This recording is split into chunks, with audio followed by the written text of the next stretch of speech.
On today's episode of Angel's Garage, I'm going underneath a Thunderbird, where I'll focus on refurbishing the rear end of the car. This refurbishment will include a few small jobs, like yanking out the rear axle, performing some maintenance on it, completely rebuilding the leaf springs, installing some new shocks, rebuilding the brakes, taking care of some rust, and that should do it. Let's get this car up in the air and get those tires off. Let's go.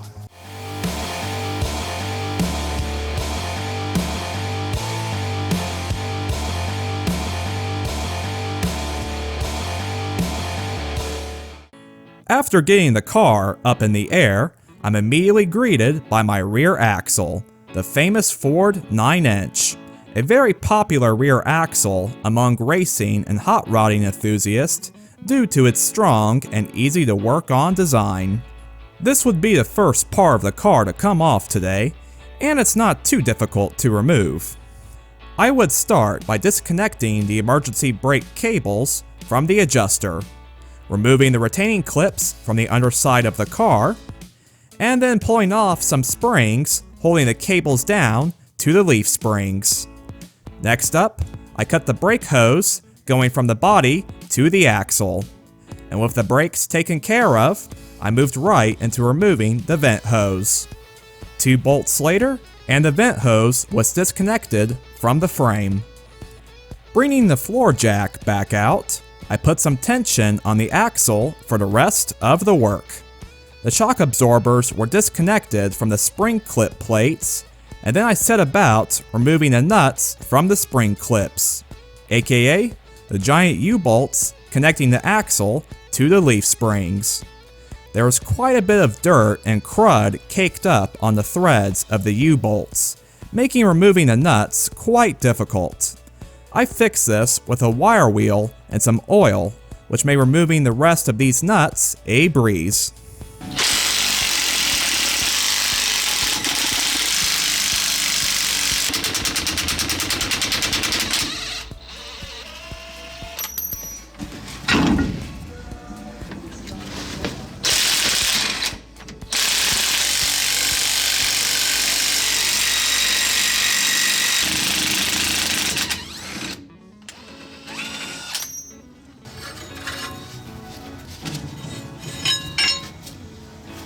And that was it. The axle was now disconnected from the car. To make removing this axle easier, I removed the nuts from the rear shackle assembly and drove the shackles out with a hammer and punch, allowing me to drop the backs of the leaf springs, giving me plenty of room to lower the axle down and slide it out. The axle was then moved aside for now, while I worked on removing the rest of the bits that make up the rear end. The leaf springs were already halfway out, so it made sense to go ahead and finish removing them. Each spring was connected to a bracket called a front hanger, which was mounted to the frame with 4 bolts. I pulled these bolts out, carefully lowered the springs down, and then slid each of the leaf springs out from underneath the car. Next up, I removed the bolts holding the shock mounting brackets under the car. I actually really like this design, as this allows folks to replace the shocks entirely from underneath the car. Most other designs require going inside the car to disconnect the tops of the shocks, which, while not hard in most cases, it's just a lot of wasted movement. The rear axle bumpers will be the next items to come out, and with just 2 bolts holding them down, they should have been easy to remove. That's right, should have. Instead, what I encountered was some very rusty bolts, which even the impact guns struggled with, making me resort to a very large ratchet and some good old muscle. Once the bolts were out, the bracket still did not want to come off because it had been tightened down so tight that it was essentially crimped to the frame. So, on today's episode of Everything's a Pry Bar, I used my 3/8 breaker bar to pry the brackets off the frame. And with that struggle out of the way, I yanked off the exhaust brackets and then removed the 4 bolts holding down my rear leaf spring hangers. The last item to come out was the remains of my rear brake line, which required lots of twists and turns to remove. But afterwards, I was left with a clean slate on the bottom of my car. Now that everything was out, it was time for the restoration to begin. I figured the leaf springs were simple enough, so that's where I started. After my dad kindly sandblasted the leaf spring assemblies, I began removing all the old bushings. The rear bushings were easily removed using a cotter pin puller, which I stabbed into the rubber and twisted around until the bushing came loose. Moving to the center, the spring axle pads, or insulators as the book calls it, would be next. I pulled off a shim plate first, and then started working on the single nut and bolt that hold these pads together. The rubber swelled up so much around the nut and bolt that it made it almost impossible to even put a socket on them. I actually had to use a box cutter to trim the rubber a bit to make it easier to get the sockets on. Once on, I removed the nut and then drove the bolt out with a hammer and punch. I then pried the pads off, which also conveniently separated the smallest leaf spring from the rest of the leaves. I was finally down to the front bushings, which involved removing the front hanger first. I removed the nut and then drove the specialized bolt out of place using a hammer and punch. Then, using a large pry bar, I pried the hanger off. With the hanger out of the way, the bushings then slid out with no problems. There was also a set of bushings on the rear hanger that needed to be replaced. Sadly, these bushings were fused down tightly to the steel, and the old cotter pin puller trick didn't work. So, using a drill, the majority of the rubber was drilled out, then the remaining bits of rubber were pushed out using an arbor press. I was now left with some more rust to deal with on the leaf springs, which I took care of using a wire wheel on my angle grinder. Likewise, all the brackets I removed also had some more rust, which needed to be dealt with. I finished prying the insulator pads off from the retainers, and then sandblasted the retainers and other small parts inside my blasting cabinet. And with all my steel now free of rust, it was time to get some paint and primer on it. I hung up all my small parts and then sprayed everything down with brake cleaner. I then put a coat of epoxy primer on all my parts and then coated everything with some black single stage. At this point, all my parts were looking great and I was ready to start putting these leaf springs back together.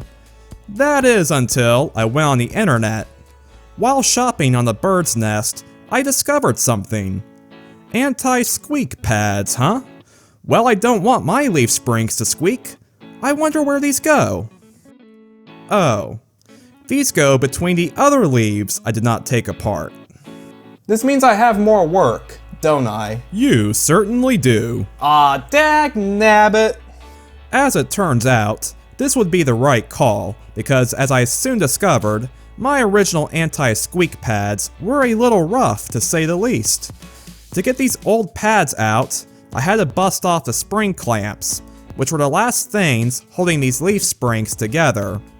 Removing these clamps finally allowed me to separate all the leaves, revealing the old decrepit anti-squeak pads and tons of surface rust. Just what I like. I removed the remains of the original anti-squeak pads. Then, using the angle grinder again, I removed all the rust from the insides of these springs. Now, since these springs will be held against each other, and more importantly, allowed to flex a little bit, I didn't want to use a traditional paint to protect them, as that would just wear off with time. Instead, I opted to use some slip plate, which is a dry film lubricant that is made specifically for coating metal surfaces that'll experience some friction. I cleaned the springs off with some acetone and then put 2 coats of the slip plate on, giving me a nice finish on the insides of these springs and one that will hopefully last too. A few days later, my new anti-squeak pads arrived in the mail, meaning I was finally ready to start rebuilding my leaf springs. First, I stacked up the 4 individual springs that make up the leaf springs, making sure to place anti-squeak pads inside the divots that are located on the 2 springs in the middle. Then, using some new insulator pads, I placed a new pad inside each of my freshly repainted retainers. There are some old metal bushings from my original pads, which I removed, painted, and then installed on the new pads. These bushings are what the bolt passes through to hold the pads and springs together. With the insulator pads and retainers ready, I can now secure the centers of the springs together. Placing 2 insulator assemblies on each leaf spring, I lined the holes up, clamped the retainers together using some vice grips, drove a brand new bolt in, and then installed and tightened down a new nut. Next up was the spring clamps. I bought some brand new spring clamps, which I promptly painted, and then began the installation process. I again clamped the springs together using vice grips to ensure they were nice and tight. Then installed the top part of the clamp along with a pad. These pads were used on the original spring clamps, and thankfully they are in good enough shape to reuse. I then installed the bottom of the clamp, clamped the upper and lower parts together with another set of vice grips, and then bent the tabs over using some channel locks and a hammer. And just like that, the springs were now clamped together. I repeated this procedure 7 more times, which finished off the reassembly of the leaf springs themselves. Time to work on the front hangers and bushings. I slid the first half of the bushing at the end of the leaf springs. I then slid over the hanger, and while holding the hanger in place, I slid in the second half of the bushing. I then pushed a special bolt made for covering the bushing through the lock washer and nut on, tightened it down, and then torqued it down. Following that quite lengthy rebuild, the springs are now ready to go back inside the car. It was now time to work on the rear axle. Unlike the leaf springs, I wasn't going to do a full-blown rebuild of the rear axle, mainly because there was nothing wrong with it. It didn't leak, it didn't make any weird noises, so honestly I probably could have gotten away with doing nothing to it. But with me being me, I decided that wasn't good enough. So I decided to at least replace the wheel bearings, axle seals, check the backlash, and replace the third member gasket. Starting out, my dad again kindly media blasted the rear axle assembly for me. I coated this freshly abraded surface with some epoxy primer, and then put on a coat of black paint. Once painted, I laid the axle down on some tall jack stands and began taking it apart. The old brake lines would be first. I broke the lines loose from the wheel cylinders using a line wrench, then using a screwdriver, I pried the clamps up on the axle and peeled the old lines off. Next, I slid the drum brakes off, revealing the ends of my axles and the brake assemblies. I would worry about the brakes later. For now, I just wanted to slide the axles out. There was a hole in the axle shaft, and rotating it around, I could access the 4 nuts holding the axle in place. After breaking the nuts loose, I used a pry bar and slid out my first axle shaft. The second axle shaft, however, wasn't going to give up that easily. After failing with the pry bar, I decided to throw the drum brake back on, and using a hammer, I was able to beat the axle out of place. With the axles out of the way, I was then able to easily slide the brake plates off, along with the rest of the brake assembly. The last major piece that needed to come out would be the third member, or the entire rear differential assembly. This right here is what made these rear axles so popular among racers and hot rodders. The ability to pull the entire gear assembly out from the rear axle housing in one go allowed folks to easily change gear ratios or replace broken gears in a matter of minutes, something that keeps these axles popular even to this day. The final items to come off the axle housing for now would be the axle seals. Using a 2-pound slide hammer, I was able to slowly, but surely, work the old seals out. All this work left me with a gutted rear axle housing, a greasy third member, and 2 tired axle shafts. I already knew the wheel bearings on the axle shafts were going to be a barrel of fun to replace, so I started there. Sitting in front of each wheel bearing was a retaining ring that needed to come off first. I know it looks like I'm just mutilating the rings for the fun of it, but this is the actual procedure to remove these rings. Using a chisel, I knocked some notches into the rings, which relaxed them enough to allow me to slide them off. Now was the fun part, getting those old bearings off. These bearings are kind of notorious for being difficult to remove, and these ones would prove to not be any easier. Using a Harbor Freight bearing separator, which closely resembled the original Ford tool, a 20-ton press, and some big pieces of angle iron for the separator tool to rest on, I was going to give this my best shot. I started applying pressure on the press, and instead of the bearing coming loose, I just started bending the separator tool. Not wanting to give up though, I left the pressure applied on the bearing and started heating it up with some MAP gas, which thankfully did the trick. Oh yeah. That helped. All I had to do now was press the bearing the rest of the way off and repeat this on the other axle shaft.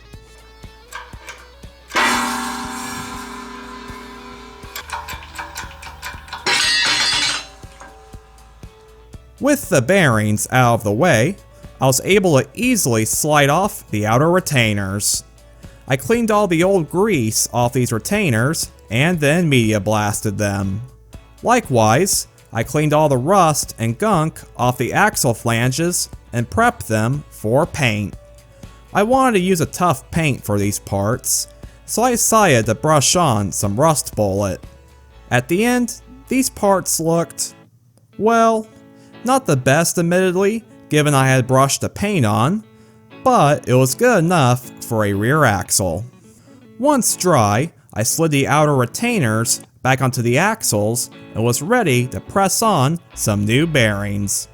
Since I really didn't feel like replacing the wheel bearings again in the near future, I decided to go with some nice Timken bearings, which should last me a long time. Going back to the press, I first installed the bearing itself, making sure it butted up flush at the end of the axle. I then pressed on the retaining ring, again making sure it butted up flush with the wheel bearing. I repeated all of this on the second axle, which would finish off the axle shaft rebuilds. I set the axles aside for now and started on the third member. A common job on the third member is to replace the pinion seal, which is located behind the flange on the front of the third member where the drive shaft connects to. Since mine hadn't leaked in the whole 4 years I had this car though, I was going to take a chance and skip that job. Worst case, I'll need to pull a third member out in the future and replace it. For now, I just cleaned up the third member and did some inspections on it. After checking to make sure all the teeth were free from defects, I set up my dial indicator to check the backlash between the pinion and the drive gear. This was accomplished by zeroing out my dial indicator on the flat side of a drive gear tooth, holding the pinion in place with one hand, and then rotating the drive gear with my other hand. This backlash needed to be between 4 thousandths and 9 thousandths, and after checking a few teeth, I found that mine averaged between 8 thousandths and 9 thousandths. In other words, good enough. With my backlash in range, I then set my dial indicator on the side of the drive gear to check the run out. After zeroing the dial on the lowest point, I spun the gear around a full revolution to ensure it stayed below 3 thousandths of run out. I only reached about 2 thousandths of run out, so my runout was also within range. Satisfied that my third member was in usable condition, I cleaned up the flange on it with a surface conditioning disc and gave it one final clean and one final look over. Moving over to the axle housing, all I needed to do was clean it up, then things could go back together. I cleaned all the old gear oil and grime out the best I could with some brake cleaner and shop towels. To get the inside of the shafts, I used my knowledge of cleaning rifle barrels to help me out. I attached a shop towel to some mechanical fingers and ran a towel through a few times until I got a majority of the gunk out. I scraped the remnants of the old third member gasket off using a razor blade. Then using a surface conditioning disc, I cleaned up the mounting face where the third member goes and the flanges on the ends of the housing. I then gave the axle a final clean and was ready to put it back together. The first part to go on would be a new third member gasket. I was able to get this nice lube blocker gasket right off the shelf at Summit Racing. I slid the gasket on and then carefully slid on the third member, tapping it down in place with a rubber mallet. Then I secured it down with some new copper washers and nuts.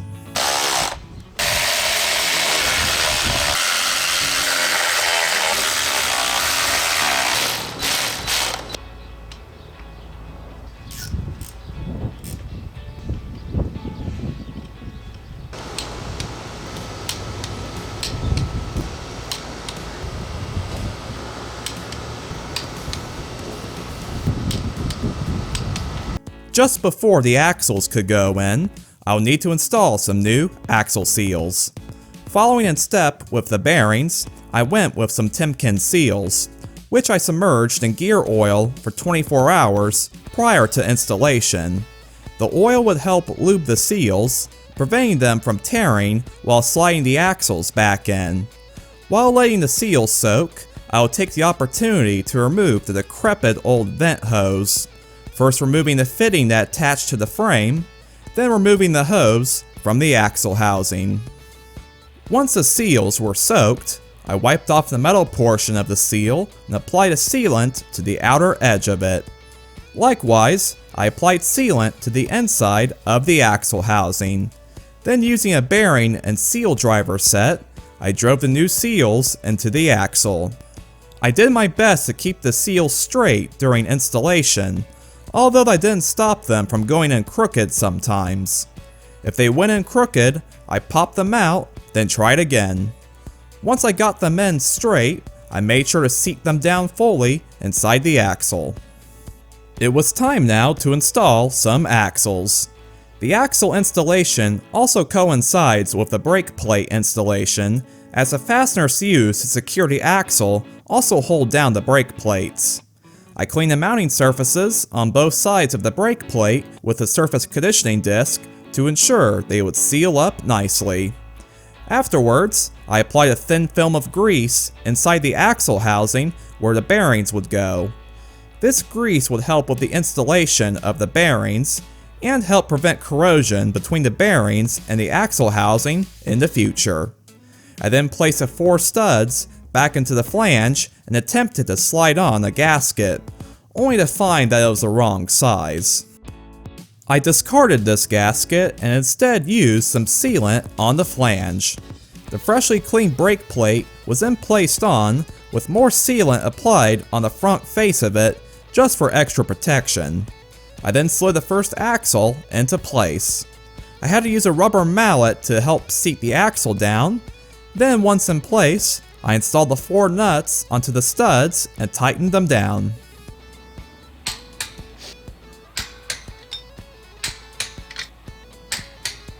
I then repeated this all on the second axle.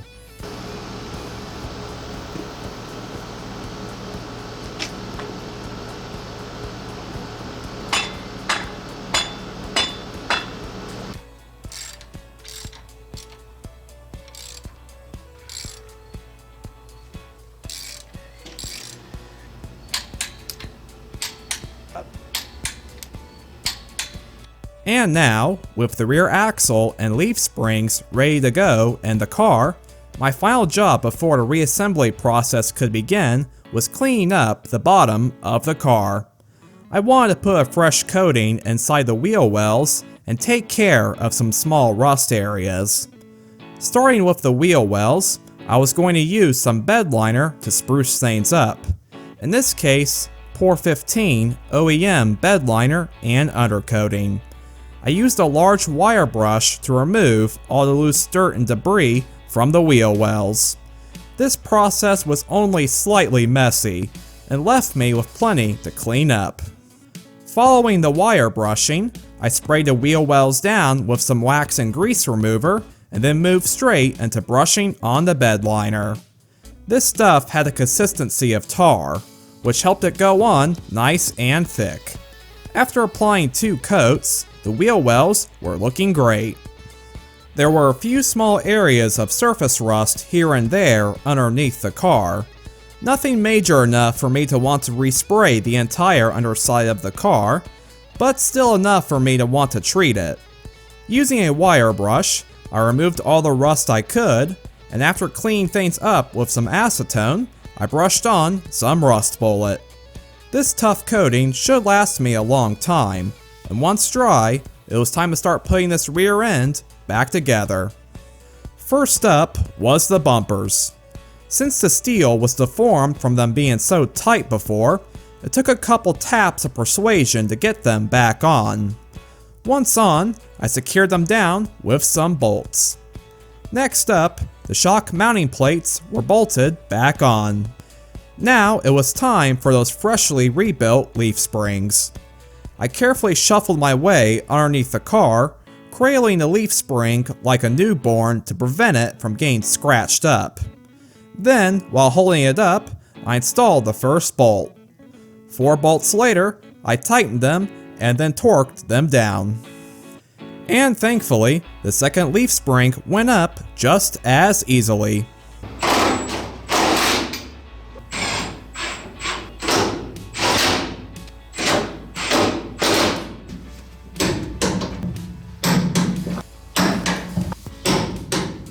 The leaf springs were looking rather lonely now in the rear end. All I needed to do was throw a few more parts on, then I could set the rear axle on them. The rear hanger assembly was up next. I slid brand new bushings into the hanger and onto the end of the leaf springs. Slid in the shackles, placed on the shackle bar, then installed the nuts. Lastly, I put the metal shim back on top of the insulator retainers. This car is now ready for an axle. Being balanced precariously on top of a floor jack, and with 2 jack stands that would absolutely not stop it if it fell off, me and my dad jacked the rear axle up into place. I then attached the rear hangers to the body of the car, carefully lowered the rear axle onto the leaf springs, and then seated the axle into place. What you need, like that. I then installed the remaining bolts into the rear hanger, torqued them down, and then torqued down the shackle nuts, finishing off the leaf springs. Moving back over to the axle, I need to secure the axle down using those giant spring clip U-bolts again. I place the spring clips back over the axle, place some grease on the threads, and then while holding the spring clip plate up into place, I installed the nuts.